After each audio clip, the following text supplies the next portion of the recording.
মোহনের বাঁশির এই সুর, এই সঙ্গীত কার না পছন্দ হয়, সবারই খুব ভালো লাগে।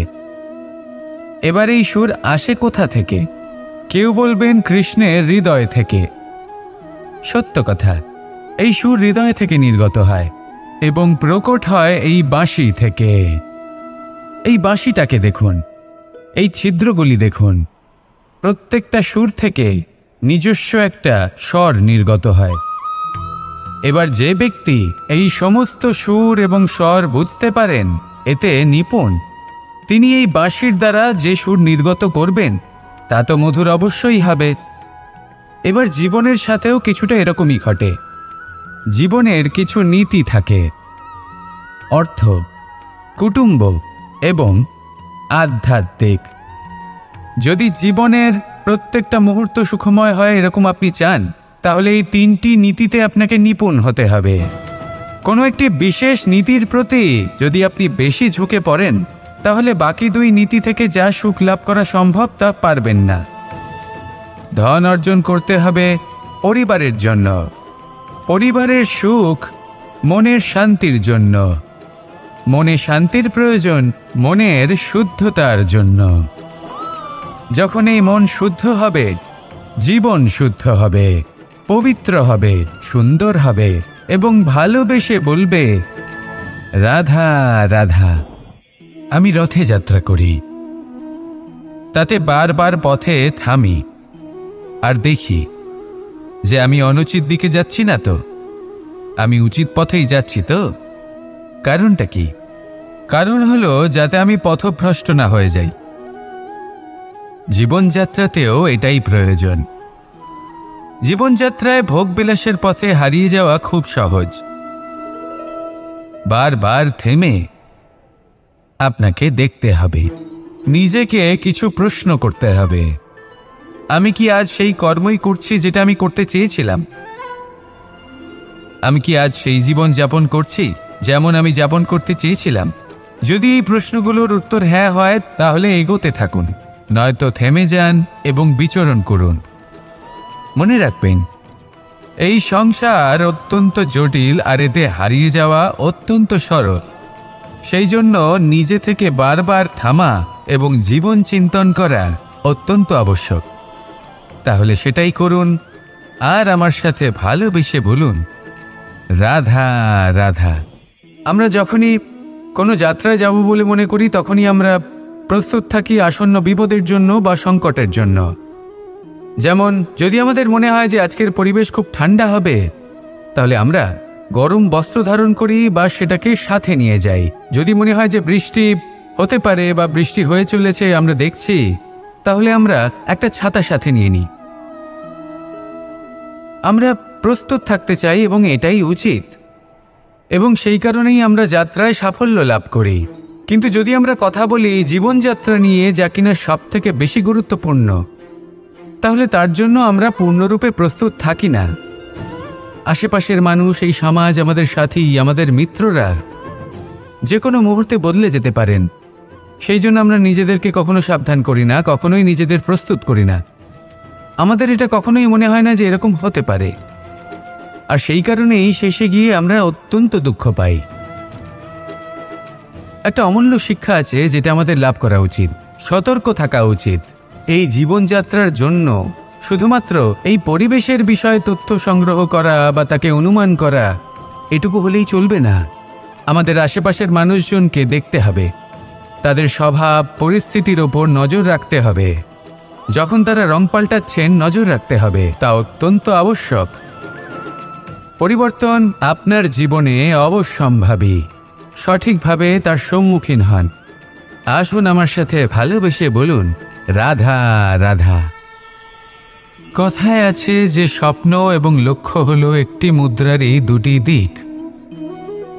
যতক্ষণ না স্বপ্ন দেখছেন, ততক্ষণ বুঝবেন কি করে আপনার লক্ষ্য কি? স্বপ্ন দেখে যদি নিজের লক্ষ্য বুঝতে পারেন, সেটা পেতে চান, তবেই সেটা লাভ করতে পারবেন। কিন্তু স্বপ্ন এবং লক্ষ্য, এই দুইয়ের মধ্যে একটা ভারসাম্য রয়েছে যেটা বজায় রাখা প্রয়োজনীয়। একে আমরা বলে থাকি পরিশ্রম। দেখুন, যদি আপনি স্বপ্ন দেখতে চান, তাহলে পরিশ্রম ত্যাগ করে নিদ্রা লাভ প্রয়োজন। কিন্তু যদি আপনি লক্ষ্য লাভ করতে চান তাহলে আপনাকে নিদ্রা ত্যাগ করে পরিশ্রম করতে হবে। তাই আলস্য ত্যাগ করুন এবং সিদ্ধান্ত নিন যে আপনি কি চান। আপনার জীবনের এই তুলাদণ্ডে স্বপ্নের পাল্লা ভারী হওয়া প্রয়োজন নাকি লক্ষ্যের? আমার মতে এই দুইয়ের মধ্যে যদি ভারসাম্য বজায় রাখেন তবে পথ নিজে থেকেই সামনে আসবে। শুধু সেই পথে অগ্রসর হতে থাকুন এবং আমার সাথে ভালোবেসে বলুন, রাধা রাধা। ঈশ্বর আসলে কে? সংসারের বেশিরভাগ মানুষের কাছে ঈশ্বর হলেন এই সংসারের রচয়িতা, পালনকর্তা। কারোর কাছে উনি জ্ঞাতা, কারোর কাছে উনি হলেন আস্থার প্রতীক, আবার কারোর জন্য শুধুমাত্র অন্ধ বিশ্বাস। কিন্তু এই ঈশ্বর কি কোনো শরীর, নাকি একটা বোধ, নাকি শুধুই শ্রদ্ধা? ঈশ্বর হলেন তিনি যিনি হলেন আপনার ইষ্ট। সেই জন্যই তো গুরু, মাতা, পিতা এনাদেরও ঈশ্বরই বলা হয়েছে। যাদেরকে আমরা ঈশ্বর বলে মনে করি, যারা আমাদের ইষ্ট, তারা আমাদের একটি পথ দেখান, একটি দিকে চালিত করেন। সেই পথে চলে আপনি শুভ কর্ম করতে পারেন। আর যখন কোনো ব্যক্তি তার ঈশ্বরের আদেশ পালন করেন তখন সে নিজে থেকেই শুভ পথে অগ্রসর হয়ে যান। বেশ কয়েকজন মানুষ ঈশ্বরের ওপর আস্থা রাখেন এবং ভাবেন যে অনুচিত কোনো কাজ করা উচিত নয়, ঈশ্বর দেখছেন। ওনারা ভয় পান যে কোনো অনুচিত কর্ম করলে কে জানে তার পরিণাম কি হবে। এমন অনেক ব্যক্তি রয়েছেন যারা ঈশ্বরকে বিশ্বাস করেন এবং জানেন যে ঈশ্বর তাদেরকে দেখছেন। তাই যে যে শুভকর্ম ওনারা করেছেন তার ফল তারা অবশ্যই পাবেন। এবার আপনি ভয় পেয়ে ঈশ্বরকে বিশ্বাস করবেন নাকি বিশ্বাসের দ্বারা ঈশ্বরকে বিশ্বাস করবেন, সেই সিদ্ধান্ত আপনারই। কিন্তু হ্যাঁ, যদি আপনার মনে ঈশ্বরের জন্য কোনো স্থান থাকে, যদি আপনার কোনো ইষ্ট থাকেন, যদি আপনি কাউকে ঈশ্বর মনে করেন যার প্রত্যেক আদেশ আপনি পালন করে থাকেন, তাহলে বলি ঈশ্বর কখনো আপনাকে অনুচিত পথে চালিত করবেন না। আসুন আমার সাথে ভালোবেসে বলুন, রাধা রাধা। আপনারা সবাই একটা গাছের পাতাকে দেখুন। যতক্ষণ পর্যন্ত গাছের সাথে, মানে গাছের ডালের সাথে জুড়ে থাকে, সে সবুজ থাকে, বাতাসের সাথে সে নড়তে থাকে। যতক্ষণ পর্যন্ত ও সূর্য থেকে পাওয়া রশ্মির শক্তি গাছে পৌঁছে দেয় ততক্ষণ ও ডালের সাথে যুক্ত থাকে। কিন্তু যখন সেই পাতা শুকিয়ে যায় তখন তার কোনো গুরুত্ব থাকে না। সেই পাতা গাছের ডালে এবং বৃক্ষের কাছে বোঝা হয়ে থেকে যায়। এবং এমন এক সময় আসে যখন সেই ডালটি শুকনো সেই পাতাকে পরিত্যাগ করে। এটাই আমরা এই প্রকৃতিতে দেখি এবং এটাই হলো সত্য। আর এটাই আমাদের জীবনে খুব বড় একটা শিক্ষা।